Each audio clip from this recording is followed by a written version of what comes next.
Democrats' civil war has erupted. In dozens of blue cities across the nation, hundreds of pro-Palestinian progressives have shut down bridges, highways, and airports, bringing entire cities to a standstill and wreaking havoc in their wake. We're going to see what's really behind these massive demonstrations and why the political ramifications for Joe Biden are just beginning. And then 10:31, we got some news from inside the courtroom. Apparently, the district attorney's office has filed a written motion, so they have made it official to try and hold Donald Trump in contempt for violating the gag order that was put onto him by the judge. Manhattan DA Alvin Bragg has just filed a motion to officially hold President Trump in contempt for supposedly violating the gag order. We got the latest on what President Trump is going to do about it. You are not going to want to miss this. Hey gang, it's me, Dr. Steve, your patron professor, here to help you stay sane in these insane times. So make sure to smack that bell and subscribe button, and let's dive right in. Complete chaos downtown.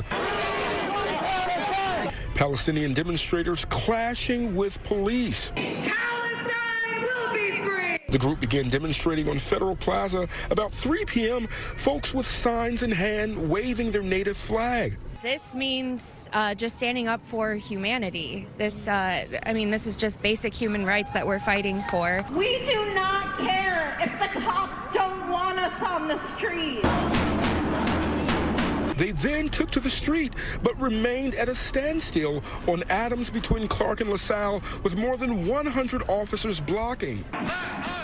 These are the scenes coming out of downtown Chicago yesterday, and they were duplicated in virtually every major city throughout the country. In San Francisco, pro-Palestinian protesters shut down the Golden Gate Bridge, completely disrupting traffic for tens of thousands of commuters. In downtown Manhattan, protesters overtook Times Square and demonstrated in front of the New York Stock Exchange. In Philadelphia, demonstrators shut down several blocks of the city, bringing traffic to a standstill.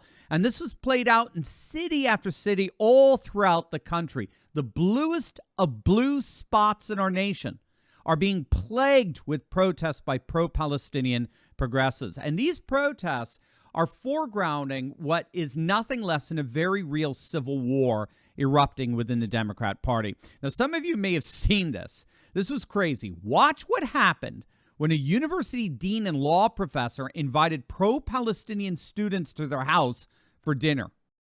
Fast, not only from its legal sustenance, not only from my house. Fast, we have attorneys. We have attorneys. Okay, you don't have to get aggressive. Excuse me. Please leave our house. You are guests at our house. This is our First Amendment right. No, This is this is my house. The National Lawyers Guild has informed us this is our. Now, as I understand, this was supposed to be a dinner for graduating law students at the University of California in Berkeley, or better known as Berkeley. And it ended up turning into a Free Palestine protest. And of course, the couple that was hosting the event, the law professor and one of the deans, they tried to shut it down and kick him out, but they wouldn't leave, even though it was their own home. Now, again, gang, make no mistake, this is Democrat versus Democrat. This is a bona fide Democrat civil war that's broken out between pro-Israeli liberals and pro-Palestinian progressives. And we're seeing the political ramifications of this in real time. We saw it in the recent Michigan primaries, where Biden lost. I'll say that again. He lost one of the most Democrat districts in the whole of Michigan, Dearborn. Dearborn is the single most densely populated Muslim towns in the nation. Biden won it by 70% of the vote in 2020. Gang, in the primaries just a couple of months back, Biden lost Dearborn to the generic uncommitted vote. And he lost it by a 3-1 vote. It was a protest vote against Biden's policies in the Middle East. And the same thing happened just a couple weeks later in the Kansas primary, where 10% of Democrats, you heard that right, 10% voted none of the above. 15% voted for either none of the above or for someone else in protest against Biden. This protest, this civil war inside the Democratic Party is getting so serious. The Democrat strategist James Carville has recently come out and said that if Biden loses in November, you can basically blame Israel. You can blame what's happening in the Middle East. It's that serious. And for, what's key here is this is far more than just the Middle East conflict coming home to roost in the Democrat Party, as it were. This is wokeness beginning to eat its own.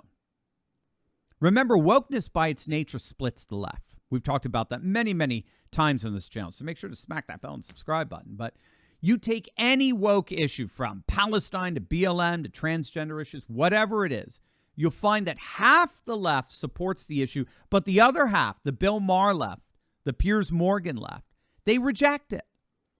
Wokeness by its nature splits the left. And now the new development here is we're beginning to see wokeness actually turn on the left, turn on that side of the left that rejects wokeness.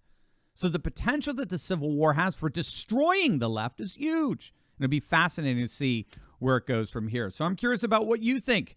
Do you think this Civil War breaking out inside the Democratic Party is enough to finally destroy it? Let us know in the comment section below. Hey, gang, here's your chance at getting even with Nancy Pelosi. You know that she and her ilk have been getting insider trading secrets for decades now, enabling their returns to beat the market every single year. But thanks to a little-known SEC database, well, guess what? We can have access to the very same trading secrets as well that these politicians are privy to. We get to see what stocks corporate CEOs are buying up in real time, and then we get to piggyback on their trades to gain the same advantage for ourselves that Pelosi and the crooks in D.C. have. My friend Ross Givens has been tracking insider trading for years now, and his recommendations have led to investment returns of over 200%. Some of it as high as nearly 1,500%. And gang, now it's your turn. Click on that link below right now and learn how you too can learn to trade like Pelosi. Click on that link and learn how to gain an insider advantage for yourself today. 10:31, we got some news from inside the courtroom. Apparently, the district attorney's office has filed a written motion, so they have made it official to try and hold Donald Trump in contempt for violating the gag order that was put onto him by the judge. Well, I guess there were 3 allegations that the state made yesterday. And if the allegations hold up, Trump would be fined $1,000 for each violation. That's right. Well, that didn't take long. We're just in our second day in the sham trial, and already the corrupt Manhattan DA is trying to get President Trump fined for contempt of court, claiming that he violated an unconstitutional gag order, a gag order that even the creepy porn lawyer Michael Avenatti thinks is a travesty of justice. Let that hit you. Alvin Bragg is actually calling on Judge Juan Merchan to not only impose a fine on Trump for every supposed violation, but even threaten him with incarceration, which, again, for me, would be amazing in terms of just how it would work in Trump's favor. I don't know if you saw this, but Piers Morgan is saying that if Trump really wants to force the left to commit political suicide in all this, he should skip court to go to his son Barron's graduation. I mean, what parent could ever fault a father willing to go to jail just to see his son graduate? It would be utter political suicide for the Democrats. Every single parent in the nation would say, that's exactly what I would have done. I mean, what do you think? You know, tell me what you think about this, guys. Let me know in the comments below, because I can honestly tell you, I honestly think that's exactly what Trump should be doing. He should force this court's hand. You want to stick me in jail? You want to turn me into Nelson Mandela? Go for it. Do it. To be honest, I'm frankly blown away at how much this weaponized legalism just keeps blowing back on the Democrats. And in this case, in this particular case, the hush money case, not only because it's the flimsiest of them in terms of the actual legal merits of this Manhattan case, but when all is said and done, it's basically a sex scandal, a supposed sex scandal. I don't think Trump had anything to do with Stormy Daniels, but in the end, that's all it is.